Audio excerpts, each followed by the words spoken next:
Bonjour chers amis, j'espère que vous allez bien. Dans la vidéo précédente, nous avons vu comment bien tracer une supply zone, demand zone, voilà, ce que d'autres appellent order block, point of interest.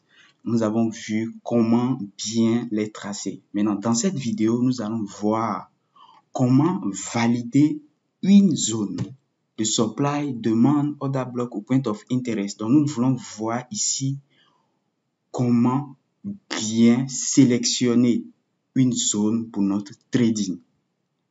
Vous voyez, donc ce que vous devez savoir, c'est que le marché ne bouge jamais par hasard.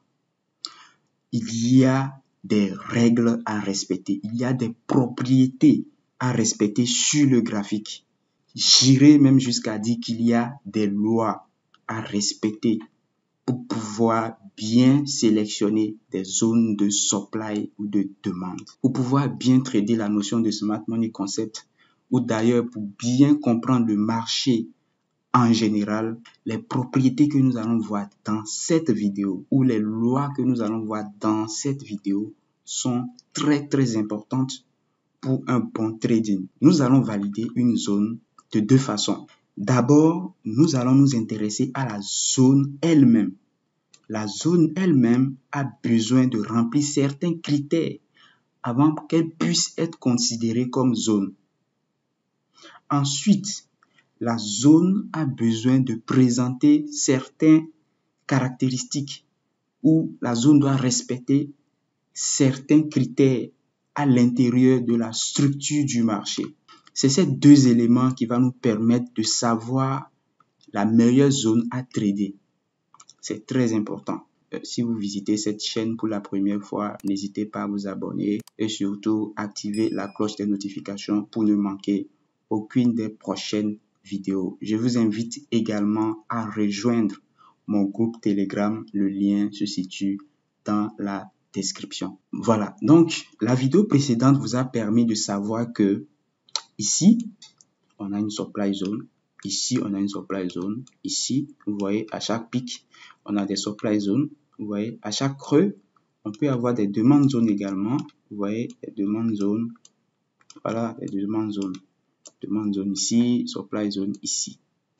Mais vous voyez que ça fait beaucoup. Il y a trop de supply zone sur le graphique.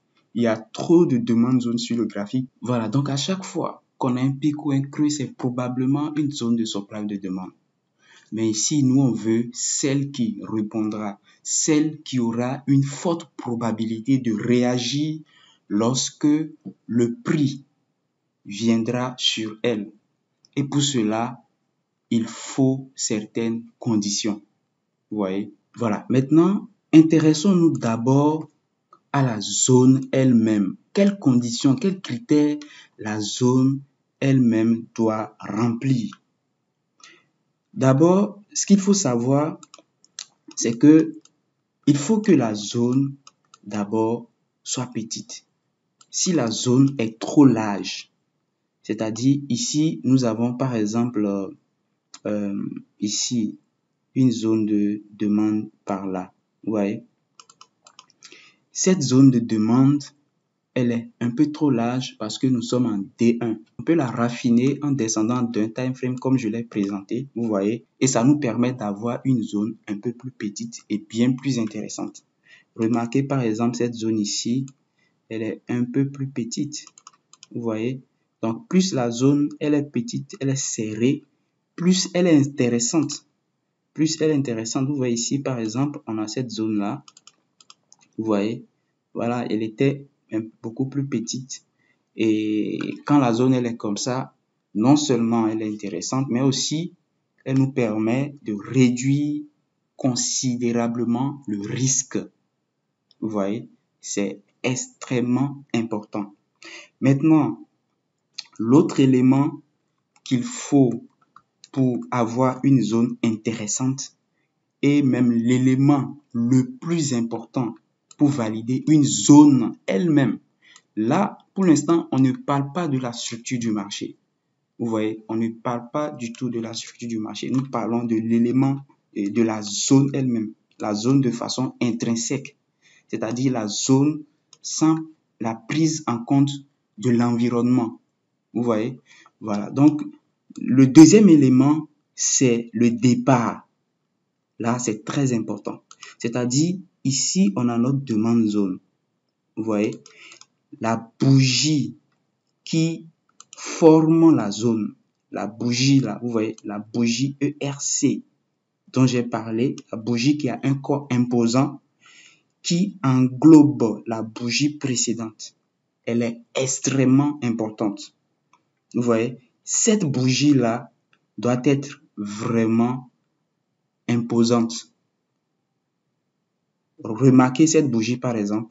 Vous voyez comment elle englobe la bougie précédente et elle est assez violente. Donc ça nous informe que en fait, dans cette zone qui s'est créée, il y a eu de grosses interventions en fait. Donc il faut que dans cette zone, il y ait au moins 2 bougies de la sorte, 2 grosses bougies ERC. Il faut au moins 2 bougies ERC, vous voyez, qui quittent la zone en fait, qui quittent la zone. 2 grosses bougies ERC, comme je l'ai expliqué dans la vidéo précédente ou dans d'autres de mes vidéos. Je vous ai dit que les bougies ERC, ce sont des bougies dont le corps est imposant. Le corps occupe une grande place dans l'amplitude de la bougie. Vous voyez cette bougie-là, le corps occupe une très grande place dans l'amplitude de la bougie. Donc ça, c'est une bougie ERC. Maintenant, après cette formation de zone, dans cette zone, vous voyez que cette bougie-là, elle avale la bougie de base.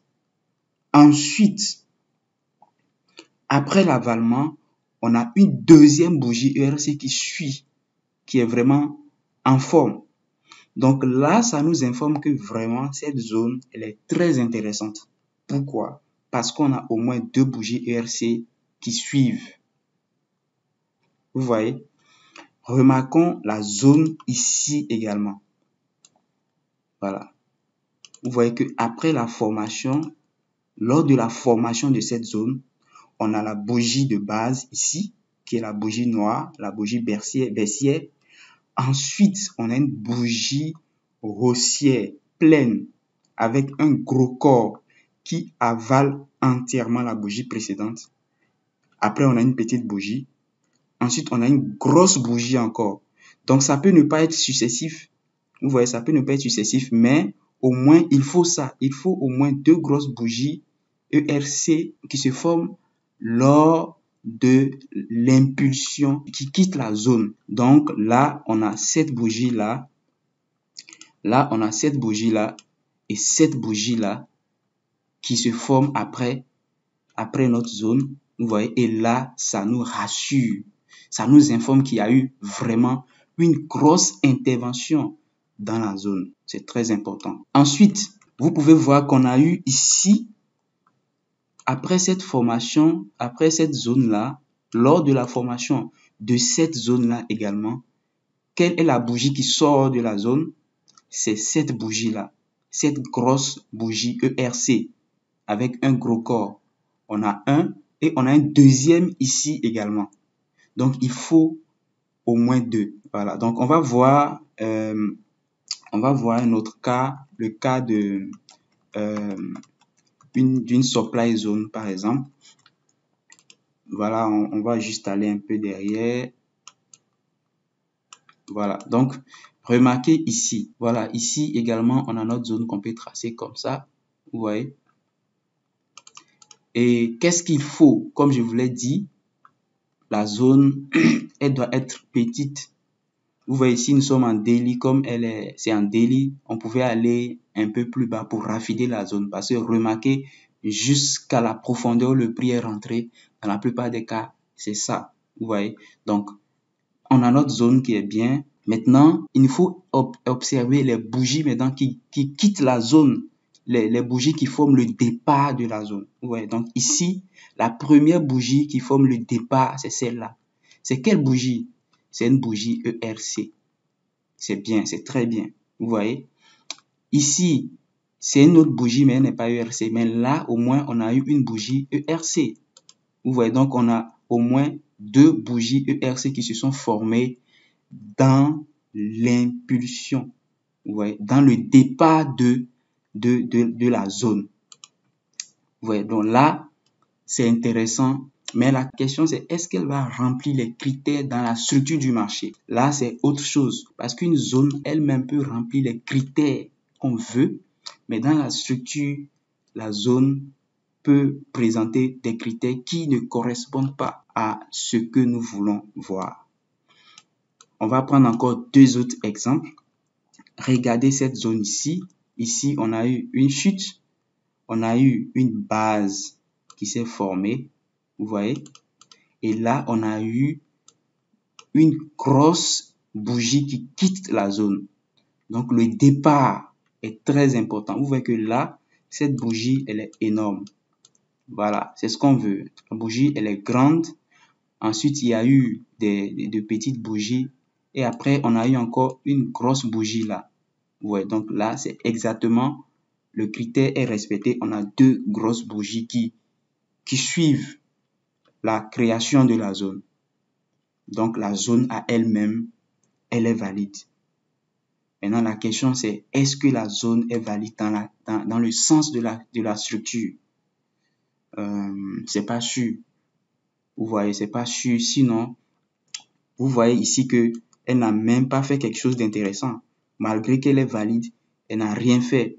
C'est simplement parce qu'elle ne respecte peut-être pas le critère qu'il faut respecter dans la structure du marché. Maintenant que nous avons vu comment trouver une zone intéressante elle-même, maintenant nous allons voir comment valider une zone dans la structure. Là, c'est vraiment extrêmement important et je vais vous demander vraiment toute votre attention. Nous avons une tendance haussière, par exemple.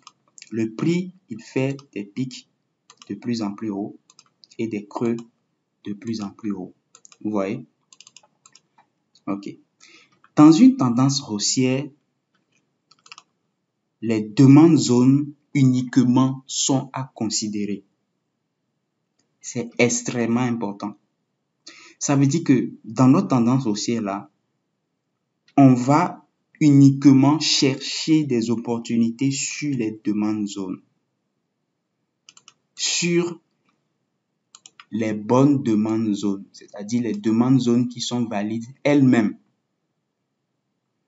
Donc, en général, lorsque nous nous intéressons au creux qu'il y a ici, souvent, c'est des demandes zones valides elles-mêmes. Donc, nous allons nous intéresser à ces demandes zones-là dans la plupart des cas. Mais ce n'est pas tout. Cette demande zone-là, avant d'être vraiment intéressante, elle doit prouver quelque chose. Elle doit éliminer la zone précédente de supply ou un niveau de résistance précédent. Donc, la zone se forme, elle fait de grosses impulsions et elle élimine la zone de supply ou de résistance précédente. Sinon, malgré qu'elle est dans une tendance haussière, elle ne sera pas intéressante. Il faut obligatoirement que cette zone de supply élimine la zone précédente. Ce n'est qu'après cela qu'elle sera intéressante ici. Vous voyez? Maintenant, une fois que c'est fait et qu'on arrive à avoir des opportunités, à faire une autre entrée ici dans les time frames inférieurs, nous allons mettre maintenant en évidence une nouvelle zone. Voilà, notre nouvelle zone là, elle nous intéresse, elle se forme, la tendance haussière continue. Qu'est-ce qui s'est passé? On a eu un nouveau pic, c'est-à-dire une nouvelle zone de supply qui s'est formée ici, ou une zone de résistance, c'est possible, qui s'est formée là. Vous voyez? Maintenant, notre zone de demande qui s'est formée ici, avant d'être tradable, avant d'être valide, doit forcément éliminer la zone nouvellement créée ici. C'est extrêmement important. Vous voyez, c'est une loi. Je dirais même que c'est la constitution. C'est la constitution. Quand on dit constitution, c'est que vraiment, c'est une loi qui régit le fonctionnement d'un pays où tout le monde est tenu de respecter. Vous voyez, là, tout le monde est tenu de respecter. Quel que soit le style de trading que vous faites, ça, c'est obligatoire. C'est obligatoire. Vous voyez. On continue. Ici, on a une nouvelle zone qui s'est créée. Vous voyez.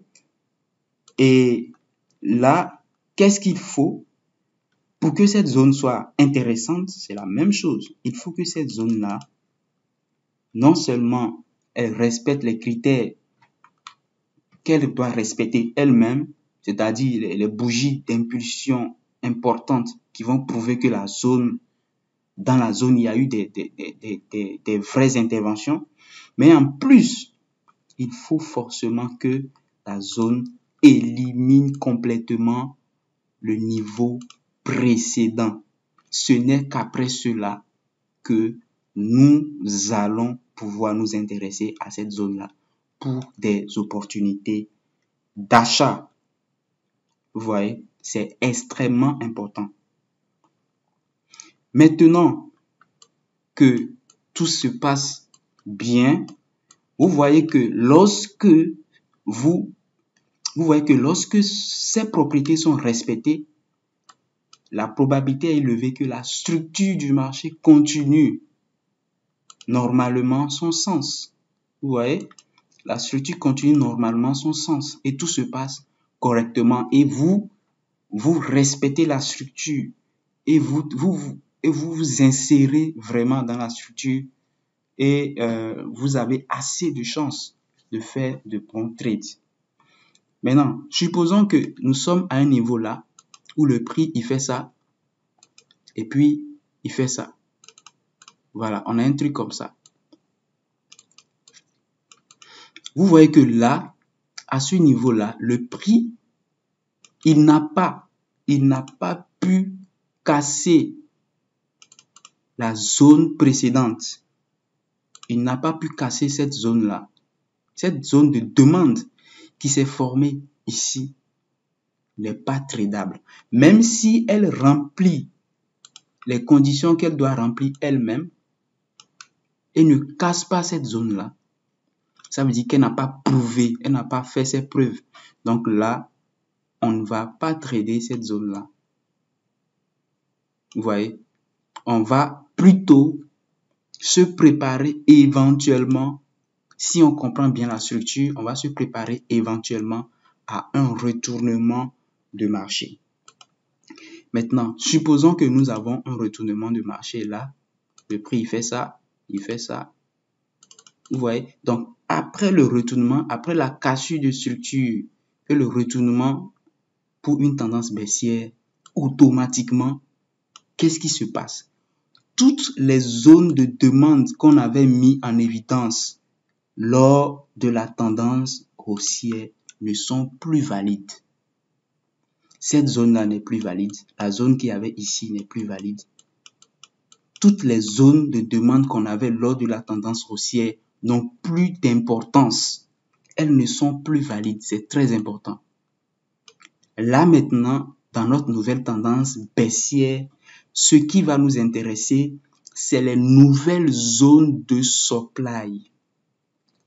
Vous voyez, non seulement dans la nouvelle tendance, on s'intéresse uniquement aux nouvelles supply, mais il faut remarquer qu'on ne s'intéresse pas aux zones de demande qui se forment dans la nouvelle tendance également. Pourquoi? Parce que puisque nous sommes dans une tendance baissière, la probabilité est extrêmement forte que le prix casse à chaque fois les zones de supply et le prix casse également les zones de demande de la tendance précédente. Vous voyez, c'est très important.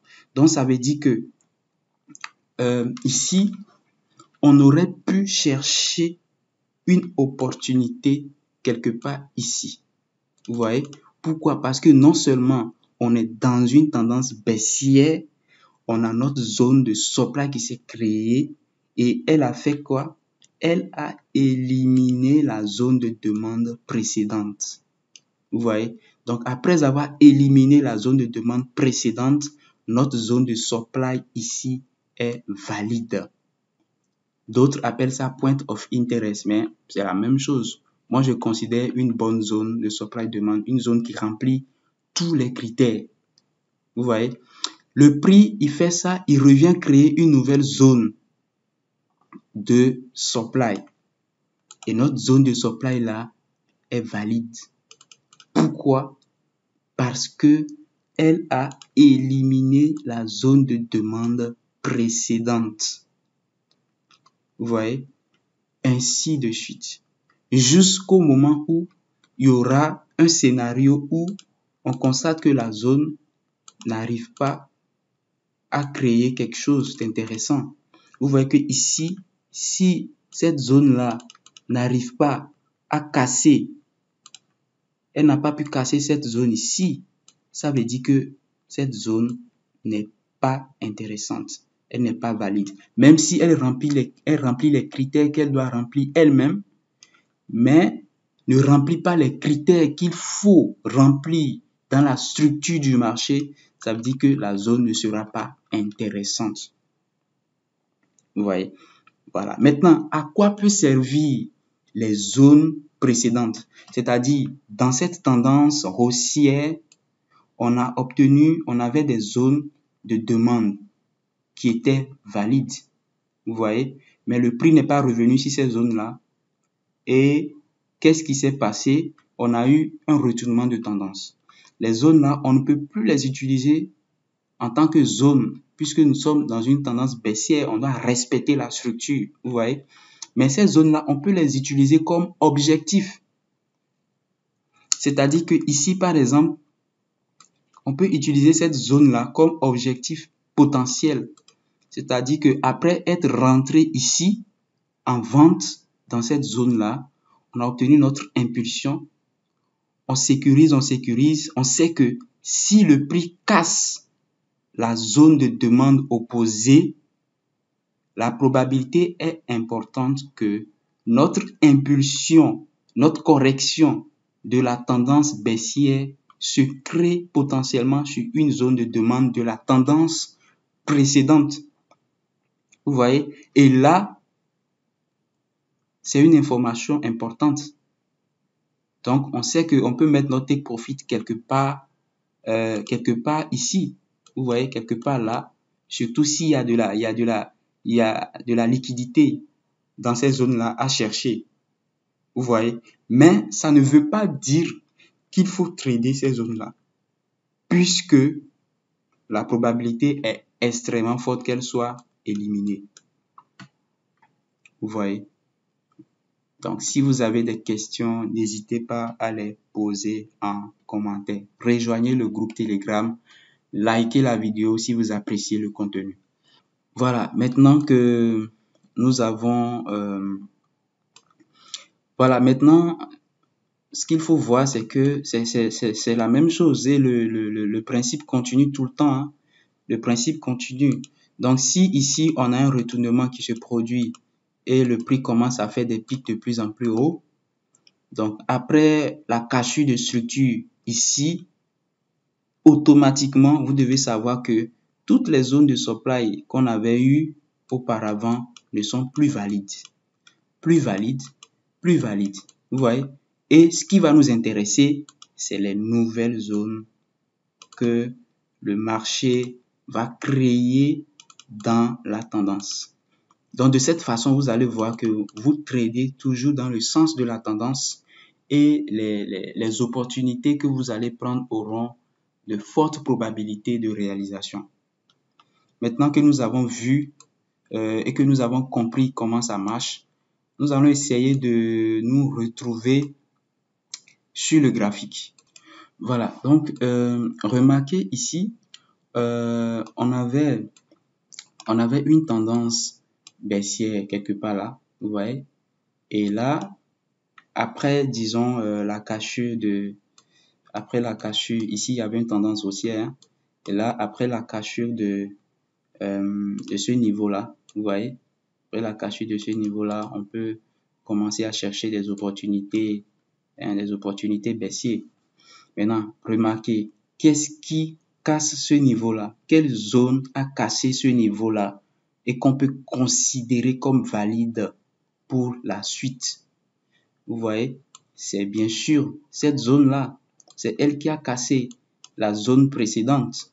Vous voyez, donc pour notre tendance baissière, on a notre zone-là qui est valide. On la trace. Et remarquez qu'il y a eu des bougies, de grosses bougies qui ont quitté la zone.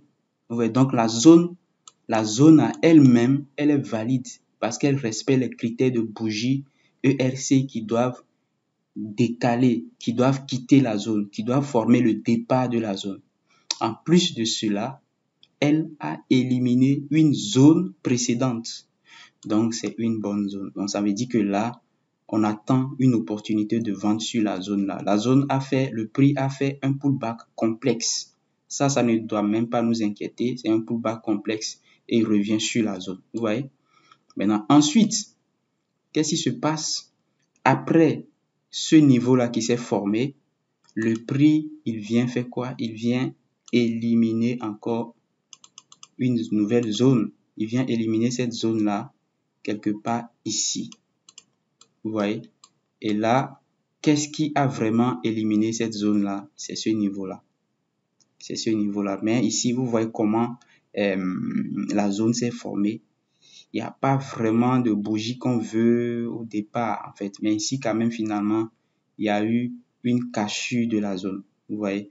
Mais la zone qui a été responsable de cette cassure-là, c'est la nouvelle zone qui s'est créée quelque part ici. Vous voyez? Voilà. Maintenant, on continue et vous pouvez constater que finalement, il y a eu un retournement de tendance quelque part là. Il y a eu une cassure de structure quelque part ici. Vous voyez, il y a eu un retournement. Maintenant, après un retournement, immédiatement, cette zone-là n'est plus tradable. Cette zone-là n'est plus tradable. C'est comme ça. Et vous voyez que qu'est-ce qui s'est passé? Le prix a naturellement éliminé cette zone-là. Vous voyez, ici ça a marché peut-être, mais ce n'est pas une raison de trader la zone. Donc ce qu'on doit faire maintenant que nous avons un retournement de tendance, c'est de nous intéresser aux nouvelles zones que le prix va créer. Donc ici, on avait une nouvelle zone qui pourrait nous intéresser. Ici, on avait une nouvelle zone. Vous voyez? Ici, on avait une nouvelle zone ici. Et c'est là que le prix a réagi. Vous voyez? Mais à chaque fois, on doit voir qu'est-ce que le prix a fait. Quelles sont les preuves que le prix a eu à faire. Vous voyez? Donc ici, cette zone-là s'est créée et elle a éliminé une zone précédente. Vous voyez? C'est intéressant. Elle a éliminé une zone précédente et puis on peut considérer que la zone a éliminé cette zone-là également. Ce niveau-là également. Vous voyez? Voilà, on peut considérer ça. Et là, la zone est tradable. Et le prix vient dans la zone. On peut aller dans les time frames inférieurs pour chercher une confirmation. Remarquez que lors de la formation de la zone, le départ s'est fait avec des bougies sérieuses. Vous voyez? Des bougies sérieuses. Et là, c'est intéressant. Maintenant, ensuite, le prix, il a créé une nouvelle zone ici. Ça, c'est aussi une zone. Mais sauf que, qu'est-ce qui s'est passé? On a eu un retournement avant que le prix ne revienne sur la zone. Voilà, on va le voir un peu devant, mais remarquez ici, en continuant, le prix a formé une nouvelle zone ici, une nouvelle zone de demande ici. Vous voyez? Et la zone là, elle a fait ses preuves jusqu'en haut, en cassant complètement. Donc, lorsque le prix est revenu sur la zone ici, ça veut dire qu'on pouvait chercher des opportunités d'achat. Vous voyez, et sortir quelque part là. Mais ensuite, qu'est-ce qui s'est passé par la suite? C'est que, voilà, après être rentré là, c'est fini. C'est fini pour que la nouvelle zone que j'ai encerclée, parce que là aussi, on pouvait avoir une nouvelle zone. Vous voyez, on pouvait avoir une nouvelle zone ici, pratiquement. Mais pour que cette nouvelle zone soit tradable, il fallait simplement que le prix élimine cette zone ici. Vous voyez, ici, il fallait que le prix élimine cette zone-là, ce qui n'a pas été le cas. Le prix n'a pas pu casser la zone. Donc, ça veut dire que ici, on ne devait rien faire. Ici, il n'y avait rien à faire ici. Rien du tout. Parce qu'on n'a pas eu ce qu'on voulait. C'est très important. Si on progresse un peu sur le graphique, vous allez voir que ce n'est que ici, ce n'est qu'ici, on a pu avoir une autre zone, vous voyez, qui a fait quoi? Qui a respecté les choses.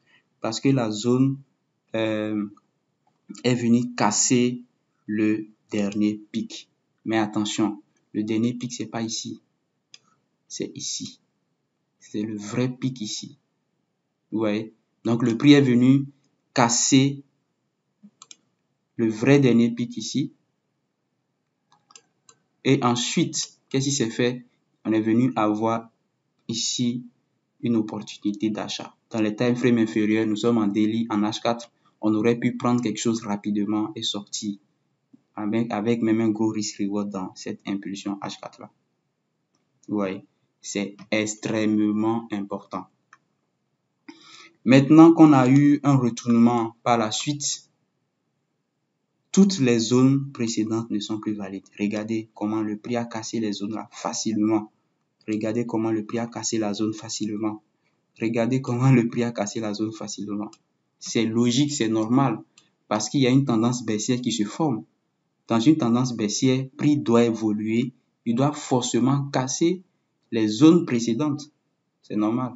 Vous voyez, donc là maintenant, ce qu'on devait prendre en compte pour notre trading actuellement, c'était quoi? C'était les nouvelles zones. Cette zone-là était intéressante.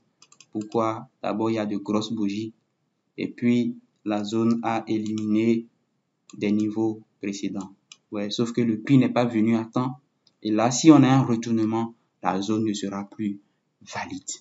Voilà, nous voici arrivés à la fin de cette vidéo. Ce qu'il faut retenir, c'est que la structure du marché intervient toujours. Quel que soit ce que vous faites, la structure du marché est notre guide.